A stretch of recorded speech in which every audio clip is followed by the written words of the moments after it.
Hello friends, how are you friends. आज मैं आपके लिए बालू का स्तूप क्या है लेकर आई हूँ, जो हमारे राजस्थान जीके का एक टॉपिक है। और आपके लिए चुनिंदा क्वेश्चन आंसर लाई हूँ, जो हमारे किसी भी कंपटीशन एग्जाम के लिए बेहद इम्पोर्टेंट है। तो स्टार्ट करते हैं। राजस्थान में सबसे कम वर्षा वाला भाग कौन सा है? तो ये सबसे कम वर्षा वाला भाग जैसलमेर में सब गांव है। ये वनस्पति से रहित है, क्योंकि वर्षा नहीं होगी तो वनस्पति नहीं होगी। तो कौन सा गांव है? जैसलमेर का सम गांव। आगे बालू का स्तूप क्या है?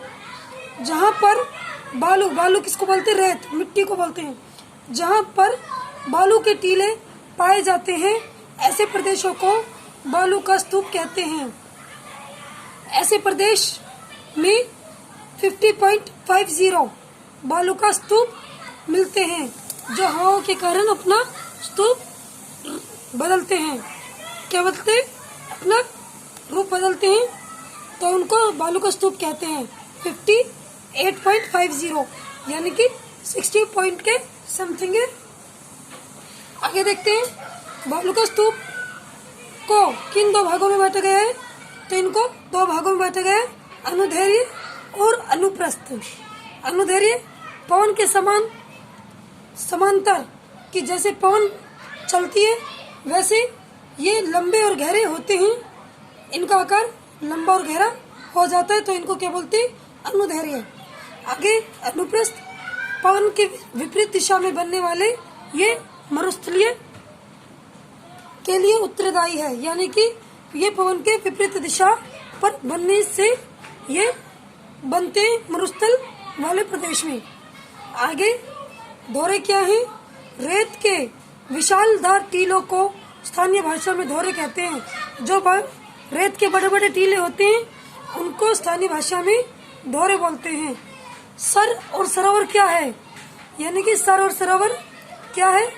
तो ये है रेत के टीलों के बीच वर्षा का जल इकट्ठा हो जाता है।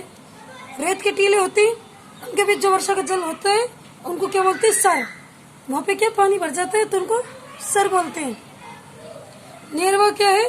तो ये झाड़ियों के पीछे निर्मित बालू का स्तूप को नेरवा कहते हैं। जो झाड़ियों के पीछे बालू के स्तूप रहते हैं उनको नेरवा कहते हैं।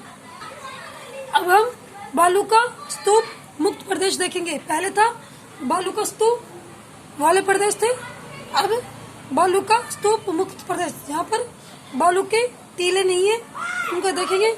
बालू का स्तूप प्रदेश क्या है? ऐसे मरुस्थल जहाँ रेत के टीले नहीं पाए जाते।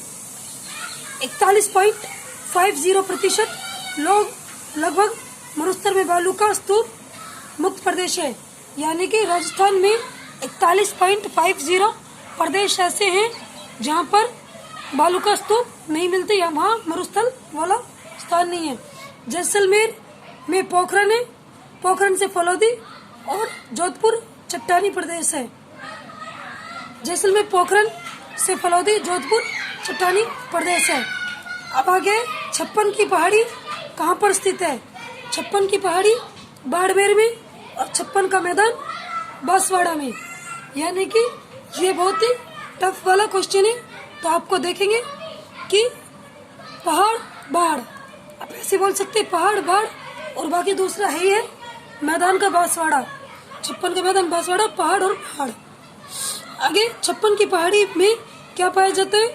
छप्पन की पहाड़ी में ग्रेनाइट, इसी कारण जालौर ग्रेनाइट सिटी के नाम से भी कहा जाता है। जो छप्पन की पहाड़ी है तो यह ग्रेनाइट पाया जाता है, और जालौर में ग्रेनाइट होने की वजह से इसको ग्रेनाइट सिटी भी कहते हैं। आगे सुंदा माता,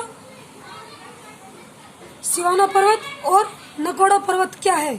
यानी कि सुंदा माता, सिवाना पर्वत और नकोड़ा पर्वत।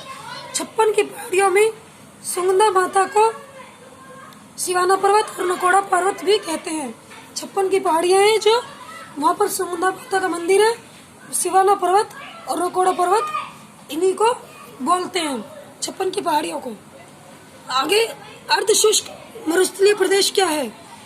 अर्धशुष्क 25 सेंटीमीटर से 50 सेंटीमीटर तक के मध्य वर्षा हो उसे अर्धशुष्क कहते हैं। 25 से 50 तो उसको क्या बोलते हैं? अर्धशुष्क।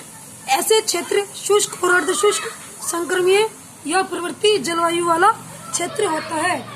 जो 25 से 50 सेंटीमीटर के बीच वर्षा हो उनको शुष्क या अर्धशुष्क संक्रमण या प्रवृत्ति जलवायु वाला क्षेत्र बोलते हैं।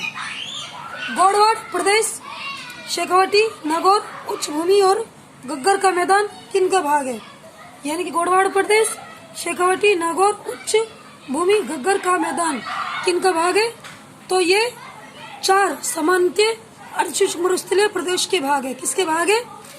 मरुस्थलीय प्रदेश के। वो भी कौन से? अर्धशुष्क वाले प्रदेश के सामान्य 4 भाग हैं। तो क्या है 4 भाग? एक है गौड़वाड़ प्रदेश, गौड़वाड़ प्रदेश तो यह है लूनी में नदी का प्रवाह क्षेत्र, लूनी बेसिन कहलाता है। जो गौड़वाड़ प्रदेश है वहाँ पर लूनी नदी का प्रभाव है, इसी क्षेत्र को लूनी बेसिन कहलाता है। लूनी नदी कहाँ से निकलती है? तो यह इसका उद्गम स्थल कहाँ से? लूनी नदी का उद्गम स्थल अजमेर के नाग पहाड़ से होकर साबरमती के नाम से निकलकर अजमेर, नागौर,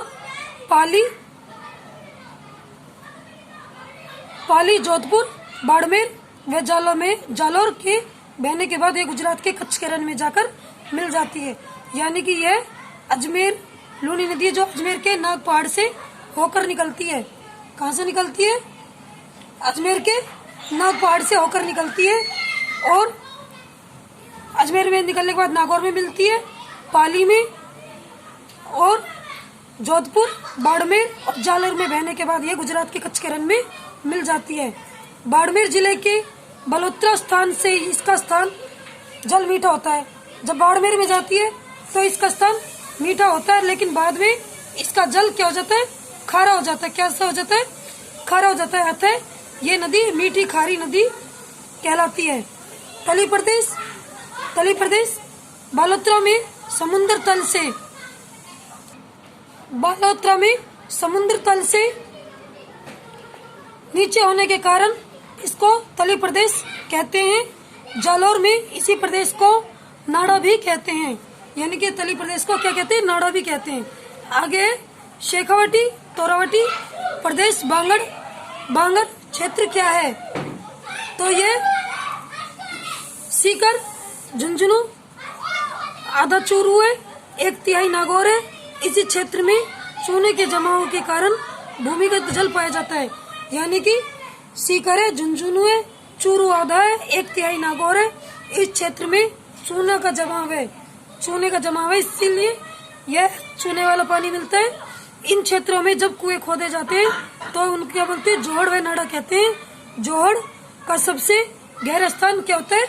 चौबी होता है। क्या होता है? चौबी। फ्रेंड्स, आज के लिए बस इतना ही। आगे हम शेखावटी, तोरावटी इनके बारे में और भी डिस्कस करेंगे। आपको मेरी वीडियो कैसे लगी? आप मेरी वीडियो को लाइक करें, सब्सक्राइब करें। धन्यवाद।